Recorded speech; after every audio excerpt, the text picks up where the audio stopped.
everybody. Hi, my name is Chris Letham. This is The Economy and You. Today's guest is Kevin Miyashiro. Kevin has been on the show with ThinkTech before, but this is the first time that I've had a chance to talk with Kevin. And Kevin is actually somebody who's one of these entrepreneurs that started a company, and of course, you know, in the process of building out his company, it's changed quite a bit, hasn't it, Kevin? Welcome to the show. Absolutely. Hey, Chris, how are you doing? Doing great. So anyway, you have been, how long have you been working as an entrepreneur? I would say close to 10 years now. About 10 years? Yeah. Okay. And so you're sort of a serial entrepreneur? You keep trying new things? Yeah, I mean, you know, we set out to the day, we try to do something. If it works, great. If it doesn't, we try something else. We just keep on going, right? That's the nature of the journey. The journey is a lot of times more important than the destination for us, so that's what makes it fun. Oh, okay. Excellent. Excellent. Yeah.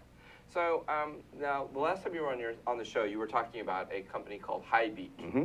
Now, HiBeek originally was geared around, and you've been working. And by the way, you do work with Blue Startups. Is that right?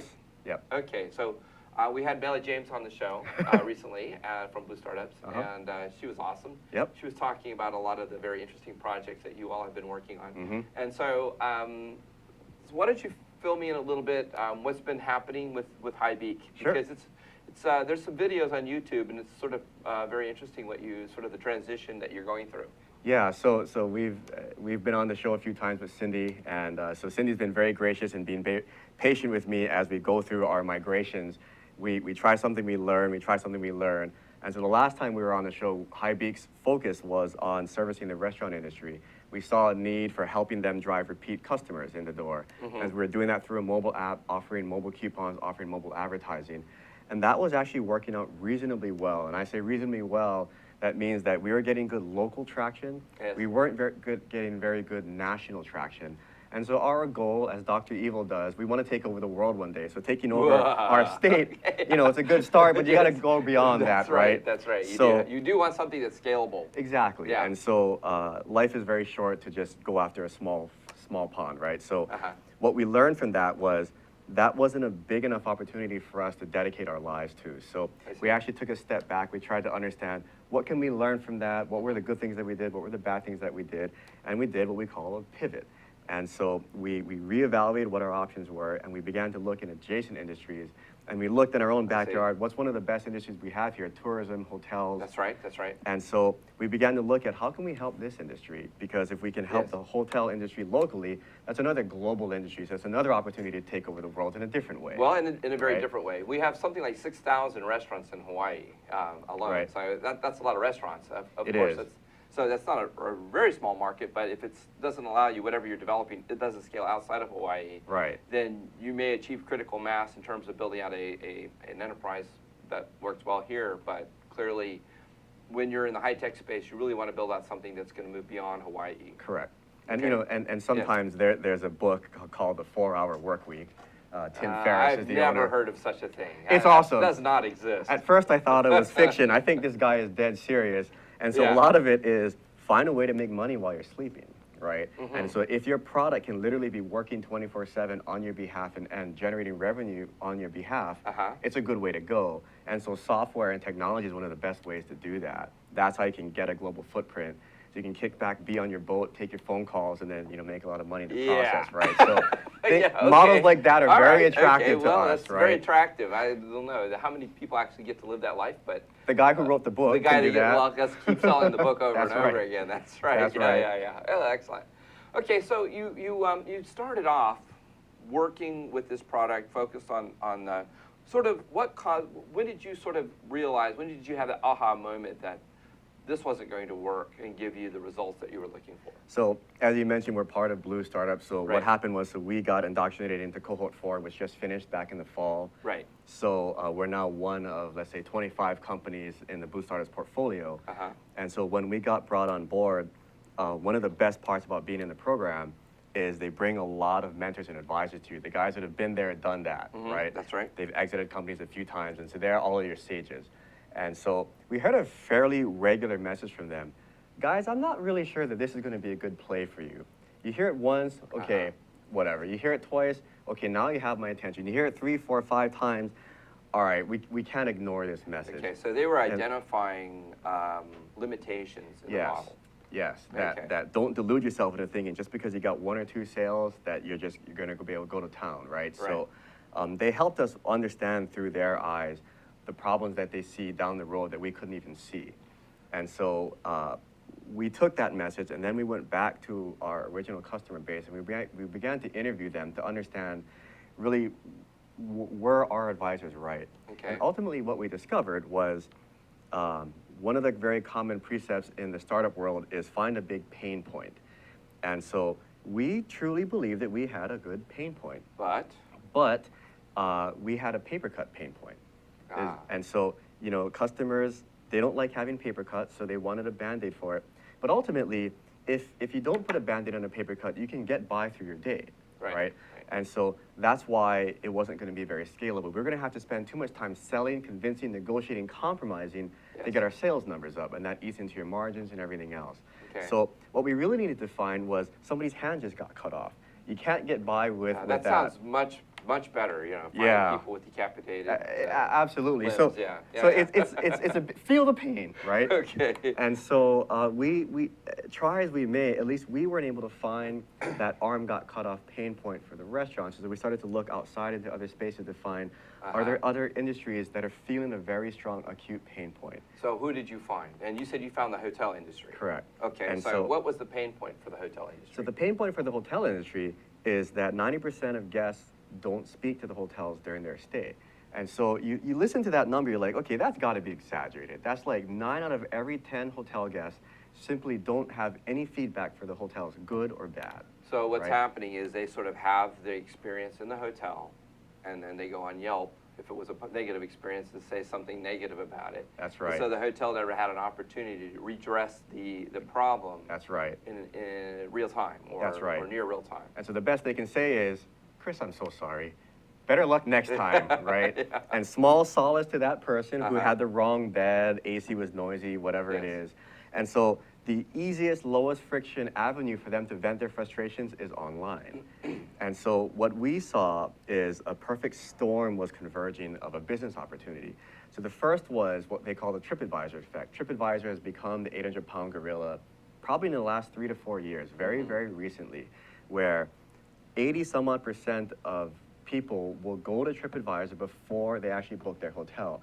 So it's a massive social influencer of, are you a good hotel for me to stay at or a bad hotel? So you can't, the hotels can't ignore that I've anymore. actually used TripAdvisor myself when I went to look for a place to go skiing.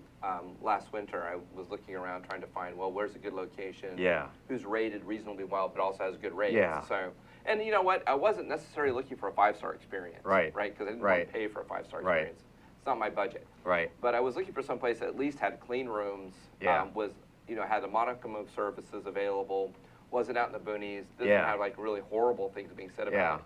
So, so then I, you know, so you fit the profile, right? Yes. So I checked into a room and it was okay. It wasn't, you know, it wasn't 5-star, but it was adequate. Right, but was it consistent? So were your expectations met relative to what you saw online in terms of the broad opinion of the masses? Well, there was a couple of disappointments because they didn't have like there wasn't fresh coffee in the morning, which is something, you know, you wake up, you like to kind of fresh. that. Yeah, that's right. Plus the management area wasn't attached to the building where I was staying.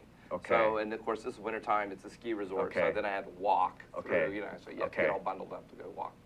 And get something from the management's office. So add to the voice, right, and do your own review and everything. But this is how commonplace it is.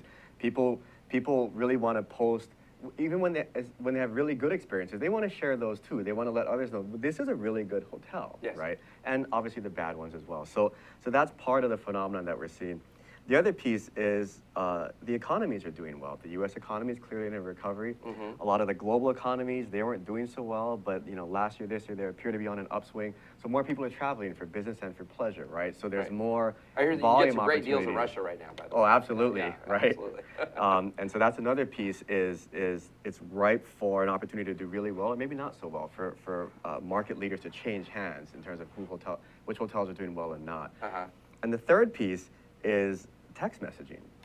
So You know, as you would expect, the millennials, they text. I think the average is hundreds of texts a day. I don't even send out that many emails. I don't know how many friends they have, but they're sending out texts all day long. Yes, but the interesting thing is, and you know, if you're like me, your parent has kids, right? You call them, they don't answer. You text them, you get immediate response. That's right. I don't know. Maybe other parents have discovered that. That's the same problem. I know it just frustrates me to no end. Absolutely. Yes. A friend of ours, he was watching his daughter and her friend sit on opposite ends of a couch, texting each other. Yes. And they were just laughing at each other back and forth because they would rather do that than talk. So that's their new medium. But the interesting phenomenon is it's not just the millennials. The phrase is even grandma texts now. My own mom sends texts to me now because that was her only way of communicating with my niece. Right? And so it spans demographics now. It's not just the young people. Everybody has found a lot of reasons, excuses, whatever you want to call it, for texting being a very convenient, safe mechanism for communicating with people now. Okay. Right?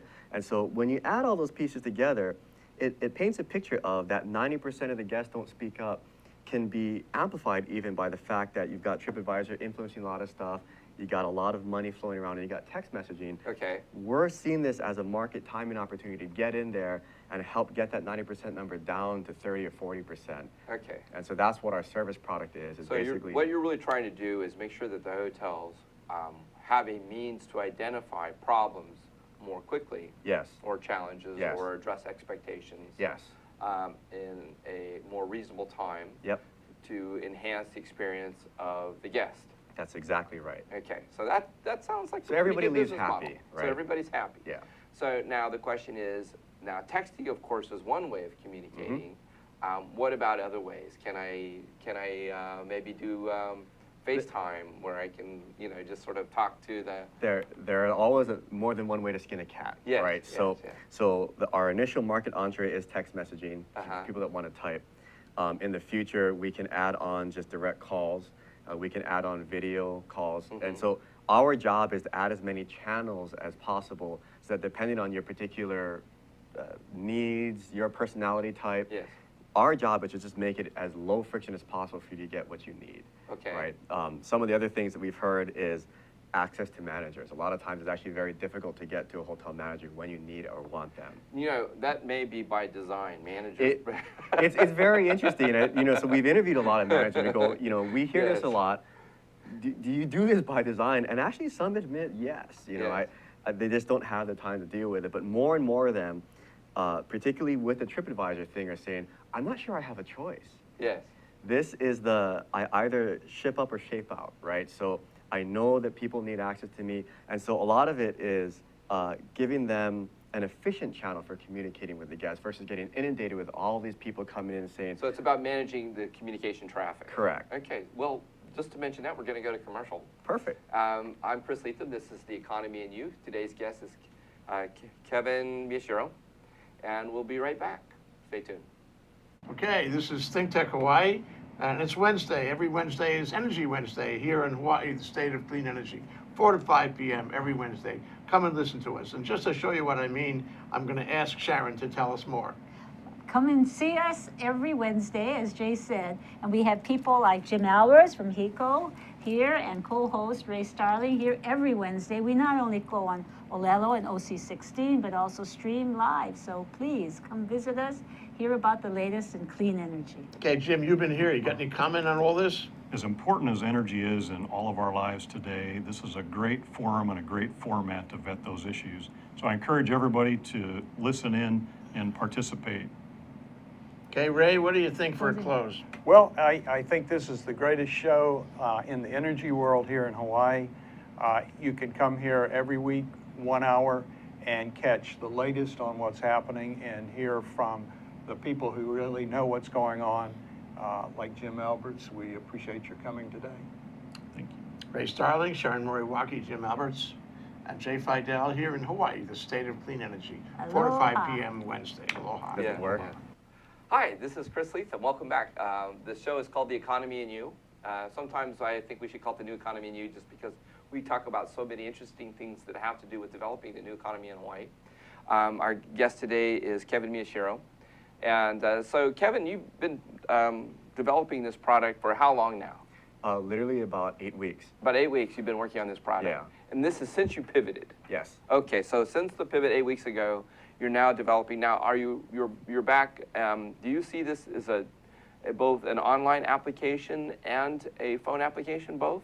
Yeah. So it's online from the hotel's perspective. So we Yes. give you a website. You can access from your mobile phone, your desktop, your iPad. As long as you're on the internet, you can access our tool. And then from the guest perspective, it's the native text messaging tool that's in everybody's phone these days. So we tried to make it as seamless as possible for guests to just get right on there, do what they need to do, no training, no nothing Okay. involved. So- The same thing for the hotel. So here was my thought would be like, if I were doing something like this, is I would, as you walk up to the front guest, it would be one of those, what do they call those, those kiosk things or something? or those little, those QR codes. QR codes, yeah, QR code that I Right. could scan with my phone. Right, That would identify the application that I could download. right, To make my experience better. Right. And then, of course, I might incentivize that in some way for Right. people to download that application Right. and start to use it, right? Right. Okay. With free towels at the pool or something like that. Yeah, yeah. So this is free this Mai is Tai. interesting. So this is sort of the interface that you're utilizing. Yeah, so this is what the hotels would see. So as you can see, it looks a lot like a text messaging application, but this is an entire software package. Embedded behind the scenes is a lot of routing and communications that can occur. So employees can communicate with each other through this tool. They can take notes. They can send it to other folks. Our job is to make sure that as efficiently as possible, Right. the message gets to the right employee as easy and as fast as possible. That's how this tool is designed. So it's designed to really have a communication management or sort of maybe It's like set a up a hub project. almost, right? So you sort of say, okay, we need to do something here. Right. There might be multiple steps to the completion of that may Right. require the work of 1, 2, 3 people. Right. And so what happens then is they sort of get assigned their task and they provide a feedback loop. Yes. So there's a feedback loop to indicate whether they've completed it successfully Yes. or not. Yes. Okay, very good, very good. Okay, that's awesome. Yeah. Okay, because there's sort of the intent, right? So when you're designing software, there's the intent. Mm-hmm. There's the steps in order to complete the intent, and Yeah. then there's actually the feedback loop was the Yes. task actually completed. Yes. And because one of the interesting things we heard, we've interviewed a lot of people by now all over the country, Uh-huh. actually internationally, because we even interviewed Canada.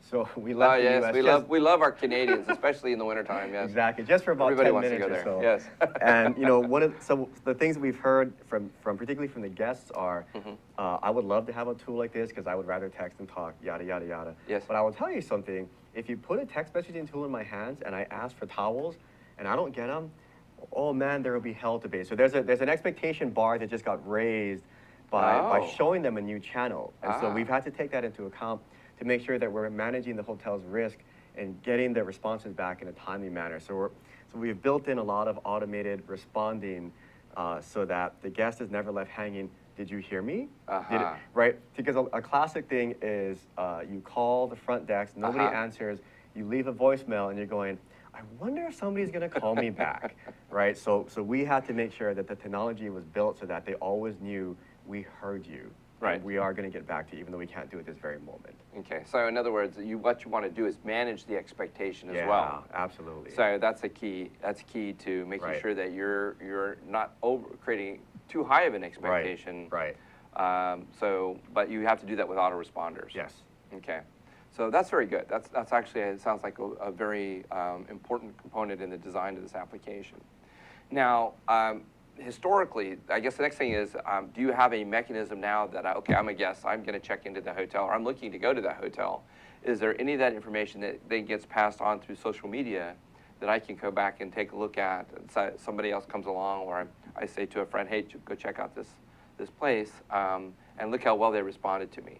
So maybe some sort of numbers, something ethereal that says, okay, we've had so many requests. Sure. These calls were fulfilled in a timely fashion and were responded to. So the beauty of software is everything is loggable. Yes. Therefore, there's gobs of data, right? And so everything is tracked, and so we can always create dashboards up the wazoo for, how fast our response times were, what kind of issues are very common, and everything else. The way we see it, that's not our data to share. That's actually the property of the hotels. So the hotels, it's up to them to decide whether you or not they want decide to share how it. do you want to use it. Do you want to share it or not? Yes. We would suggest to them, if you're rocking, share it. If you're not, maybe hold it for a little while until you are rocking.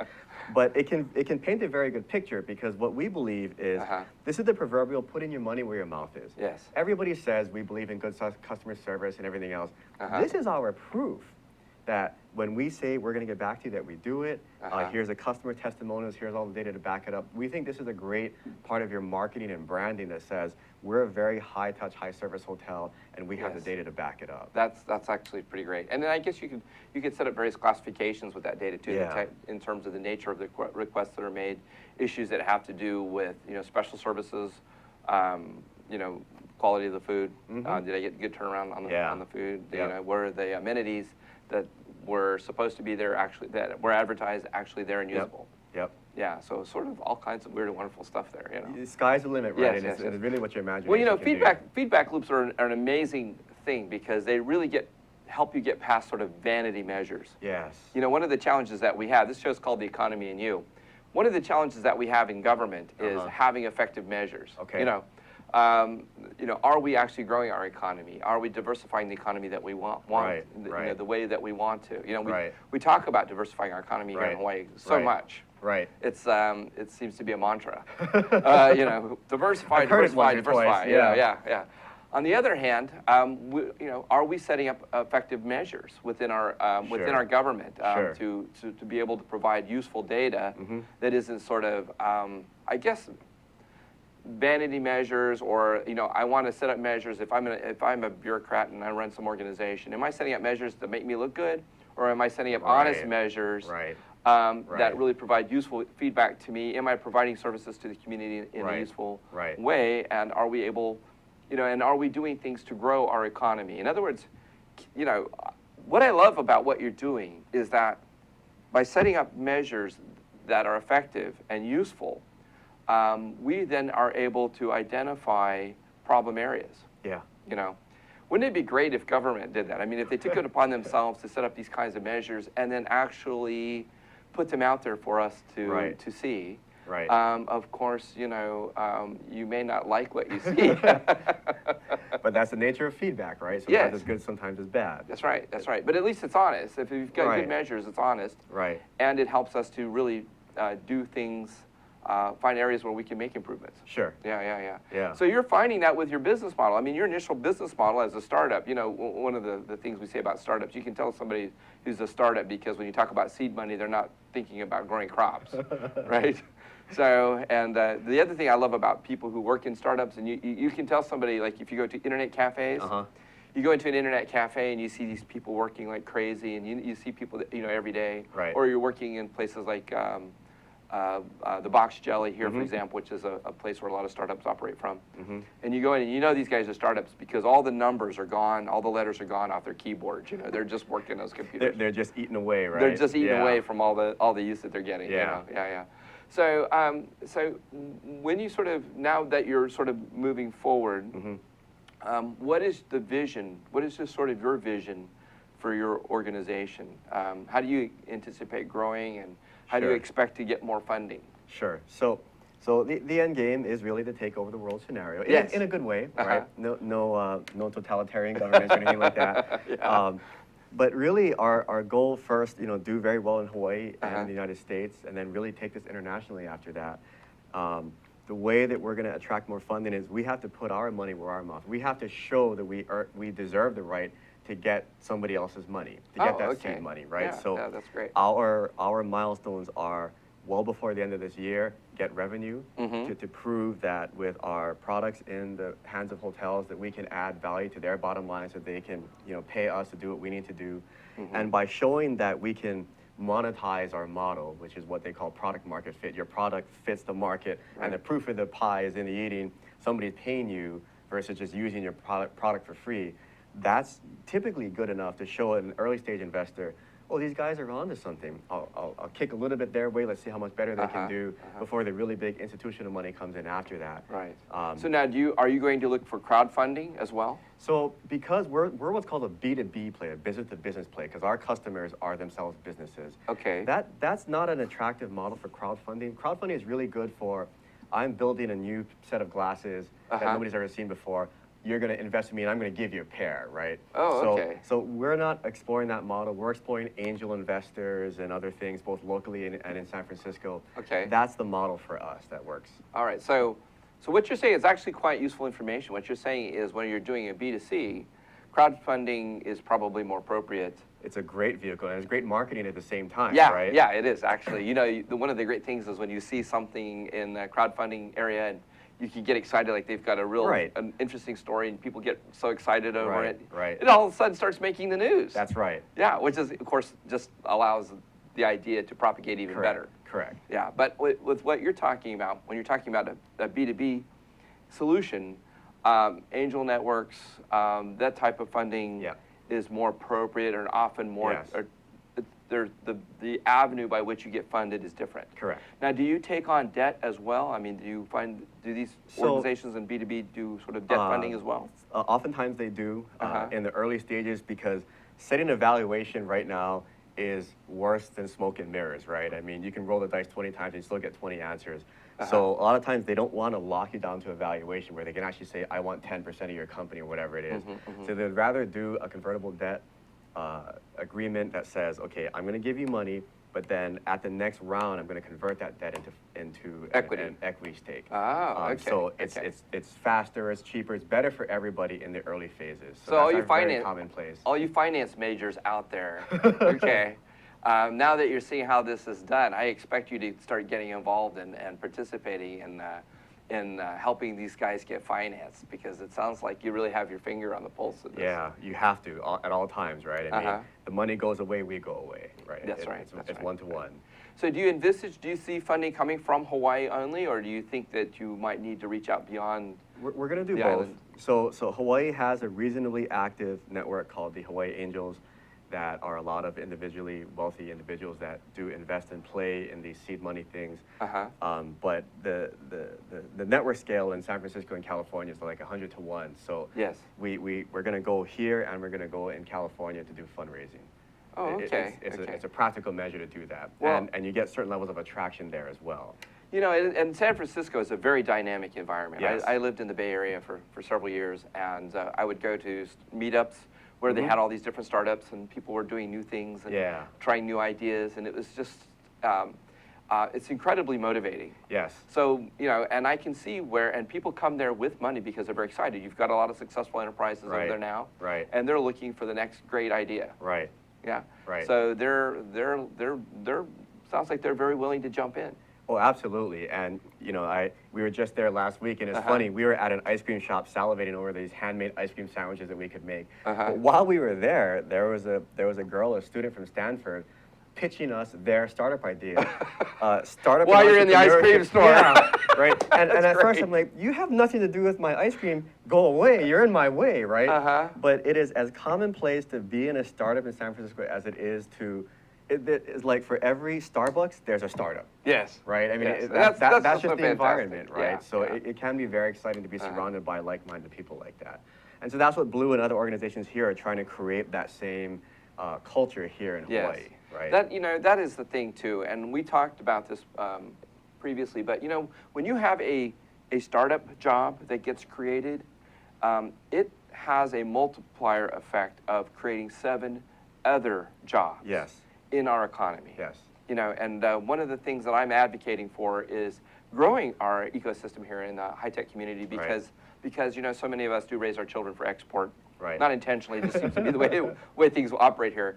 But it's just, it would be nice if when we send our kids off to college and they get a great education, that they've got something awesome to come home to. Absolutely. You know, and we're doing all this development. We're building condos. I know there is an agenda by one of the senators, I don't necessarily want to say who, to build 50,000 more units of housing units. Yeah. Now, that could be a mixed bag of different types of housing units, but you know, that means that there actually may be homes for our kids to come home to and live and not have to move back in with us. If they can afford it. Yeah, well, again. And that's the key, right? And that's why a lot of these technology jobs are so important.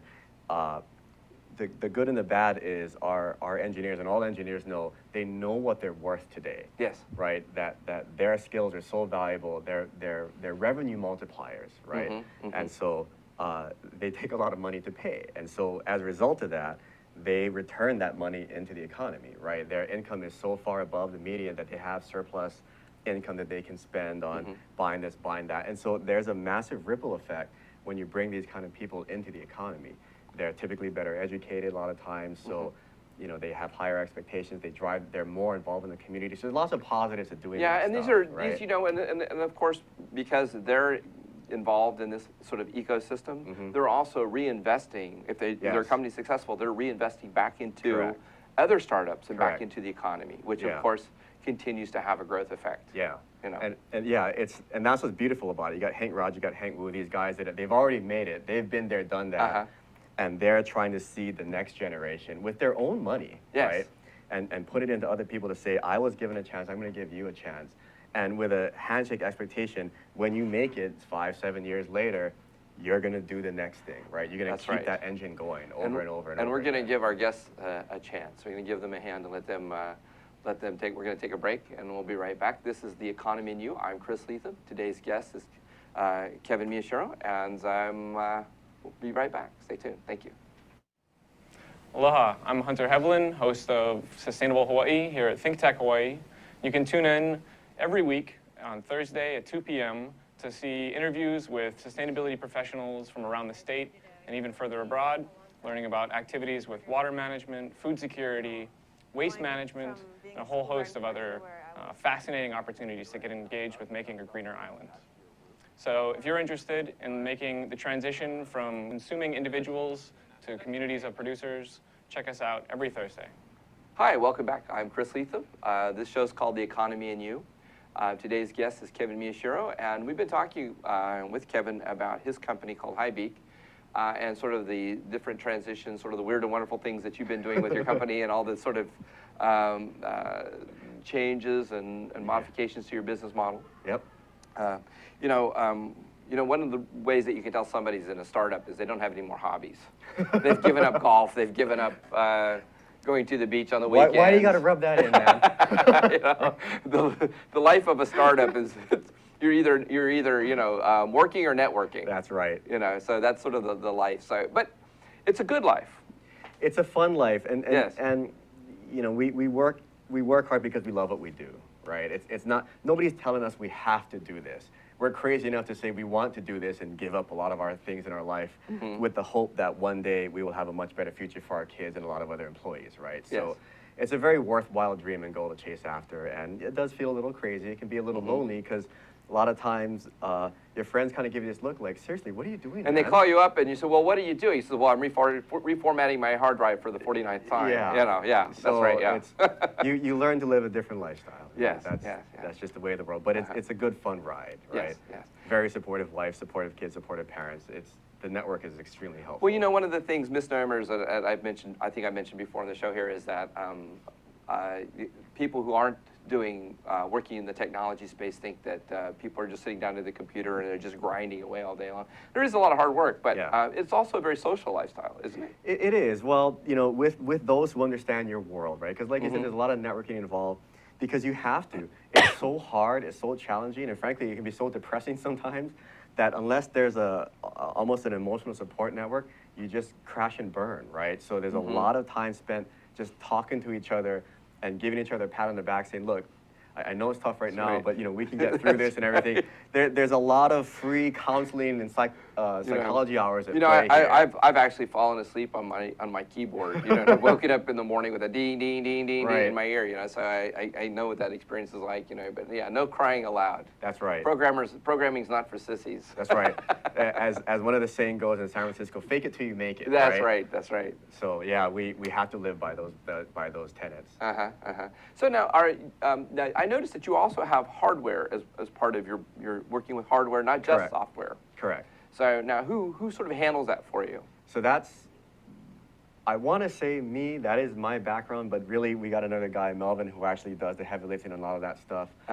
That's one of our core competencies that makes us unique in the marketplace, and so that helps separate us from our competition. So we have actually found value through working with our hotel managers to help us understand how some of our hardware pieces could actually add value to them in a very unique way that nobody else offers but us. Yeah, So because that actually when you're helps. putting in hardware, you know, you're sort of, it's unlimited in terms of the amount of sort of weird and wonderful features that you could add Correct. to that hardware Correct. to add ancillary services Correct. or benefits to the hotel. Correct.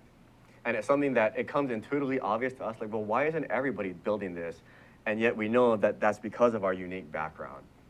Working in the wireless space for many years and everything else, the things that we just expect everybody knows, in reality, only the geeks like us in the wireless space know intuitively that we can apply into this application. Yeah, you were saying wireless space. You actually also work with another company called TerraSys. Correct. So that was the first company that I Can started. we talk about, is this classified information? Can we talk about I will have to shoot you after this, and we'll have to erase the videos. Okay. But Uh-oh, we're in trouble. But it's a company that goes after federal research grants, building very high-tech custom wireless products for the military, radios, electronic jammers, things you can kind of see in movies that's really smoke and mirrors, but we do a lot of really real and valuable things for the Army in particular. So that's where we cut our teeth in a lot of very high-tech things, and actually doing it all here from So, Hawaii. but the benefit of that is, of course, is, and this is one of those things that makes Hawaii a very unique place, is because we have such a strong military presence. Yeah. When we're developing new technologies, when we're developing things in the military space, and the work and effort and expense of doing that also allows us to find civilian uses. Yes. For the new technologies that we're developing. Right. Okay. So so we get a bonus that way. Yes. And that's one of the great things that makes Hawaii a great place to do high-tech work. That's right. And we have an entire group that we call the Dual Use Hawaii Group. You know, we take federal research dollars. And in fact, the TerraSys, the HiBeek story is an example of that. Had we not done all the work we did in TerraSys, we could not be doing HiBeek, right? Because it taught us what we need to know. It gave us the skills that we needed to do to actually create this HiBeek company. So it's an example of, you know, federal work creates this, which creates the commercial work, which does this. And this is actually where a lot of the job creation comes, because this is where the scalable growth happens very, very quickly. Because sometimes the military technology is useful, but not necessarily scalable. Correct. It's useful for the niche market of, it's only the, you know, $200 billion defense market. Oh, wow, that's so small, that's right? Well, what are you going to do with that? But you contrast that to the multi-trillion dollar, you know, global opportunities that some markets have, right? So there is a scale factor there that taking and commercializing things, if you can do it right, I mean, you can really go to town on that stuff in terms of how much you can grow. And we also have, of course, on the Big Island, where we're seeing some new opportunities, is that we're developing a space center on the Big Island. A lot of technology, of course, goes into building out that type of facility. And ongoing growth in that technology space. Also provides opportunities for dual purpose development. Yeah. See, I would say, and I think you'll agree with me, if we want to reach out to those people in Silicon Valley, we'd like to see more of them come over and migrate to Hawaii. And what do you call it? The brain gain, right? Yeah, that's right. We'd like to have a brain gain instead of what we've had over the last 10 years. We've had sort of a loss of the best and the brightest. Of Hawaii. I mean, there's definitely a lot of that. I mean, I myself am an example of that. You know, when I graduated from UH 97, 98, there wasn't a lot of opportunities for me, so I had to move away. I had no choice and wanted my career to grow. That's the brain drain. Correct. But then, you know, at least I'm at parity now, right? So we came back and everything, and so now, you know, trying to bring other people back from San Francisco and other spots in the country, particularly those that grew up here, grow your career for a while, and then you want to raise your kids. You want to raise them here, right? So you see that in the early 30s kind of age group, a lot of them do want to come back and rate, because it's that quality of life issue. It is a quality of life issue. You know, unfortunately, too many times they're having to move back in with their parents. Now, of course, in some families that works out really great. I know in my family, you know, the local law enforcement might have to be called, you know, to mediate the agreements between my brothers and sisters that probably wouldn't go so well. But you know, so having, of course, building out our economy and diversifying our economy and moving in the high-tech space. One of the great things that I see about high-tech is there isn't a lot of resistance by way of government regulation. You know, we're staying ahead of the regulation that comes, which means that we're able to expand without interference from government. And I'm sure if the government could move at a pace to keep up with us, they'd probably figure out ways to you know, bind us down. But we're a little bit fleet of foot that way. So I mean, it's interesting. You know, I mean, as a kid, as you grow up, you look at all the technologies that have been obsoleted in a short lifetime, right? 8 tracks to cassette tapes to CDs to DVDs to Blu-rays and who knows what's next. And so, you know, we look at our kids, we're like, I wonder how fast technology in particular is going to be accelerating in your lifetime, right? Yes, yes. You know, our 7-year-old, he learned on an iPad, everything else. That's right. See, and there's your typical hotel room right there. Yeah, Yeah. right. I mean, it's like, geez Louise, it's just so different now. And technology is that pace setter. And you can right? tell this guy is all about customer service. Yeah, clearly. I mean, Yes. he's having a great time, right? He's like, come on, what do you need? That's right. And yeah, that's why it's so exciting to be in technology, is Uh-huh. you are setting the pace for how the world moves these days. That's right. And And we know the businesses today, if they're not engaging in technology and making technology their friend, yeah, are going to find the technology is going to be their enemy. yes, very quickly. And so, of course, the challenge with a lot of the older businesses here in Hawaii is, you know, the people are kind of set in their ways. Right, Some right, people are right. set in their ways, and Right. so they're finding their business models now becoming Right. obsolete. Right. Okay. So one of the things maybe out of today's show we want to talk about is if you're an entrepreneur here in Hawaii, you maybe want to start participating in some of the meetups or some of the organizations and bring your business model and come and show up at some of the meetup groups that talk about technology and start engaging some of these very intelligent young people and see what they can do to maybe add value to your current business model and just sort of, again, not necessarily you're doing a rewrite, but maybe torquing your current business model to where technology is becoming an asset to you. And so I guess that's one of the things that we want to, I would like to be able to express out of today's show, because you're clearly demonstrating where we have never had this in the past. Yeah, and it's very recent. I'll say last 10 years or Mhm. less, we've had this kind of community building, right? Mhm. And I think that a lot more of it needs to occur. When I was in San Francisco last week, I mean, literally every day, 7 days a week, there was a meetup somewhere, and these meetups are big, right? That's just a very regular occurrence. That's if we right, can have that's anywhere right. near that scale, that will be Right. spectacular. So it becomes very exciting to do this stuff together, right? And it is awesome to come Yeah. to the meetups. I mean, you know, Yeah. there is a little bit of naivete. But sometimes that's a good, if you know too much, that's when you start to not take chances. That's right, Sometimes that's right. ignorance is the best thing in the world to say, I have no idea this is going to work, let me try it anyway. That's right, but you know, that naivete also comes with an incredible amount of exuberance and Yes, enthusiasm. correct. And that's the thing that you really love, you know. That's the contagious piece. Yes, right? it is. Yes, it is. And the thing is, too, is like, for example, I will hold meetups and do a roundtable discussion where everybody gets up and talks about their sort of great idea. Mhm. And everybody else contributes Yeah. something, you know. To help you build it, I guess. To build the idea, to Right. talk about where you might be able to find resources, who Right. you need to talk to, Right. people who maybe have a skill set that you're lacking, Right. somebody who has a marketing idea or something, or sometimes just that sort of dynamic of being in that room with other people starts to spur your own creative juices. And you know what, I could take what that person's doing and I see how I could apply Right. it to my business model Right. and actually enhance what I'm doing. Right. So these are sort of the great things about coming to meetups. So I definitely would like to sort of, and it's meetup.com is a great website for people to go to.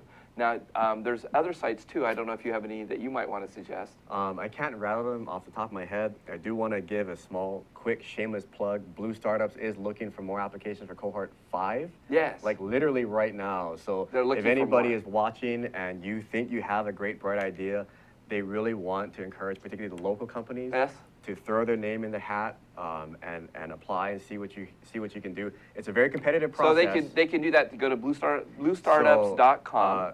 Cut to the chase. Yes. And Melly's email is probably the easiest. Melly, M-E-L-I, @bluestartups.com. Send her an email like right now, the proverbial yesterday. I at least want to have a chance to apply. You gotta hurry. I swear, maybe you have 24 hours to pull the whole Maybe application 24 together. hours. Wow. But you know, we want to give as many local entrepreneurs a chance to at least apply. I want to caution people; it's very competitive. So, you know, for those that get in, they should be very proud of their accomplishment. That's right. But get in there. Get in there. Okay, folks, you've heard it. Well, this is the Economy and You. I'm Chris Letham. Today's guest was Kevin Miyashiro, and so we're going to leave on that note. So if you've got a great business idea, bluestartups.com, and send an email to Melly. Thank you for watching, and we'll see you next week. Aloha.